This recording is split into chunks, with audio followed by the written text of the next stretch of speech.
नमस्कार, मैं मानसिक ठाकुर, ज्वाइंट कोऑर्डिनेशन कमेटी अध्यक्ष एचआरटीसी।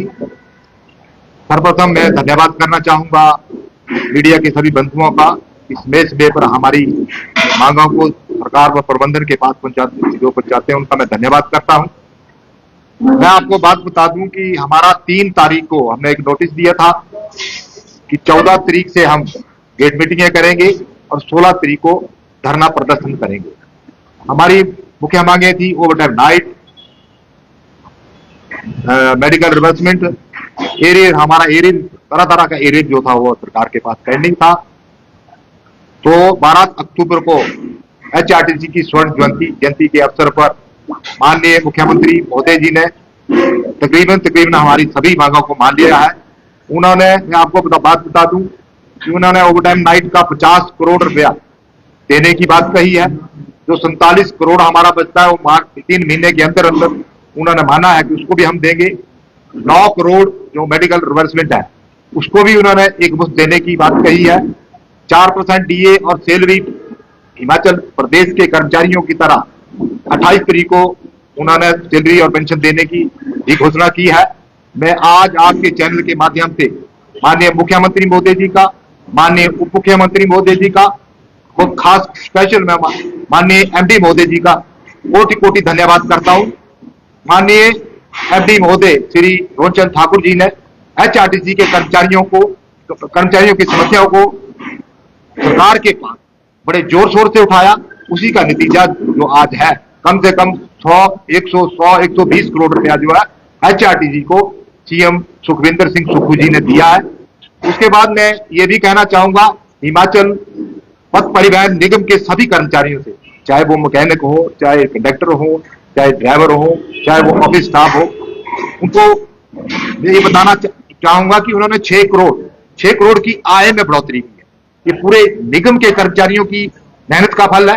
मैं उनसे अपील करूंगा कि इस 6 करोड़ की जो इन्होंने इनकम की आय, आने वाले दिनों में इस 6 करोड़ की बजाय 12 करोड़ की आय में बढ़ोतरी हो, ताकि आपकी जो जेसीसी है वो आपके मुद्दों को, आपके ड्यूज के बारे में पुरजोर तरीके से सरकार और प्रबंधन के पास आपकी मांगों को रखे।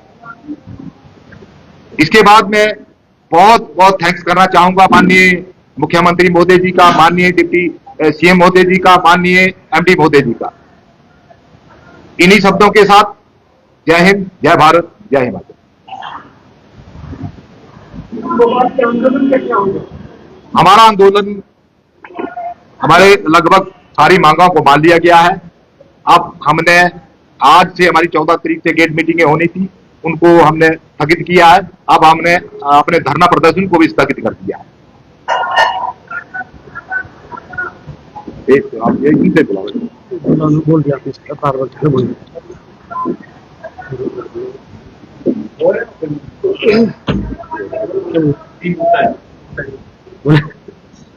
धन्यवाद साथियों, आपका सभी का धन्यवाद। जैसे कि अभी अध्यक्ष महोदय ने कहा है, निश्चित रूप से कहा है, और 3 तारीख को हमारा नोटिस गया था प्रबंधन को, और आज उस नोटिस पे माननीय प्रबंधन निदेशक महोदय ने हमारी बैठक बुलाई थी। और उस बैठक में जो 12 तारीख के जो स्वर्ण जयंती समारोह के उपलक्ष्य में माननीय मुख्यमंत्री महोदय ने अनाउंसमेंट की थी, और उस पर क्या आगे की कार्रवाई प्रबंधन की ओर से होगी उस पर उन्होंने अवगत कराया है। और उससे हटकर भी कुछ मुद्दों पर जो हमारी बातचीत हुई है, जो माननीय मुख्यमंत्री महोदय की जो अनाउंसमेंट्स वहाँ पे हुई है, उस पर प्रबंध निदेशक महोदय ने हमें आश्वस्त किया है कि हम जल्दी ही जितनी भी जो है वहाँ पे अनाउंसमेंट हुई है वो सारी प्रपोजल यहाँ से बना करके सरकार के पास भेजेंगे, और सरकार से जैसे ही हमें अनुमति मिलती है तो जल्दी से जल्दी जो कर्मचारियों की जो देनदारियां बनती है वो कर्मचारी की देनदारियां अदायगी जो कर दी जाएगी। उसके अतिरिक्त हमने उनसे मांग की थी कि एचआरटीसी जो स्टेट की जो ट्रांसपोर्ट पॉलिसी है 2014 की, उसमें जो किसी तरह की जो छेड़छाड़ ना की जाए, उस पर भी उन्होंने कहा है कि इस मामले को हमने डिप्टी सीएम महोदय के समक्ष भी रखा था और बल्कि एमडी साहब के समक्ष भी रखा है। तो उन्होंने कहा कि इसको भी हम सरकार के पास भेजेंगे। और उसके बाद हमने मामला उठाया था कि परिचालकों की वेतन विसंगति का, उस पर भी उन्होंने कहा है कि इस मैटर को फिर दोबारा से इसको परसू किया जाएगा सरकार के समक्ष, फिर इसको दोबारा से भेजा जाएगा। और साथ ही हमने एक बहुत बड़ी मांग जो थी, कर्मशालाओं में हमारे टेक्निकल के जो कर्मचारी है उनकी भारी कमी है, तो हमने कहा था कि आप कर्मशालाओं के अंदर जल्दी ही भर्ती की जानी चाहिए। तो उन्होंने कहा कि हमने पहले ही जो सर्विस कमेटी है, सर्विस कमेटी को 636 पोस्टों का प्रपोजल हमने सर्विस कमेटी को भेजी है। शायद वो वित्त विभाग के पास लंबित है, उसको दोबारा से उसको परसू करने की कोशिश करेंगे और जो भी उसके रिजल्ट आएंगे वो आपको अवगत कराएंगे।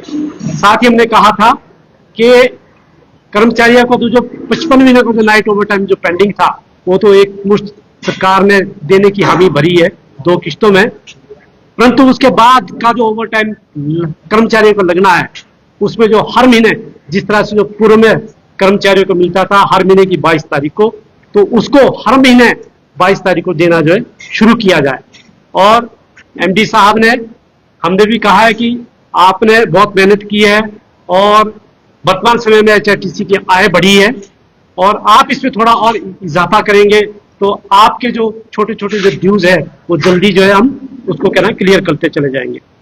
और अगली बात जो हमने की थी कि सब इंस्पेक्टरों की पोस्टें बहुत समय से खाली है, तो उन्होंने कहा कि सब इंस्पेक्टरों की जो डीपीसीओ जो है जल्दी हो जाएगी, लगभग 1 सप्ताह के अंदर 60-65 पोस्टें उसमें भरी जानी है लगभग। तो ये मुख्य बातें जो हुई है।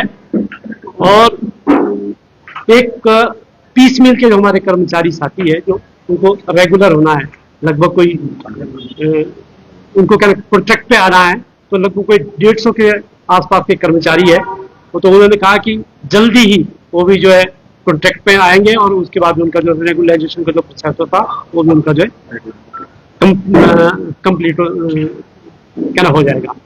और जो भी सरकार ने अनाउंस किया है 12 तारीख को, और हमारी जो मुख्य मांगे थी, जो मेन जो मांगे थी, उसको प्रिंसिपल सेक्रेटरी श्री आर.डी.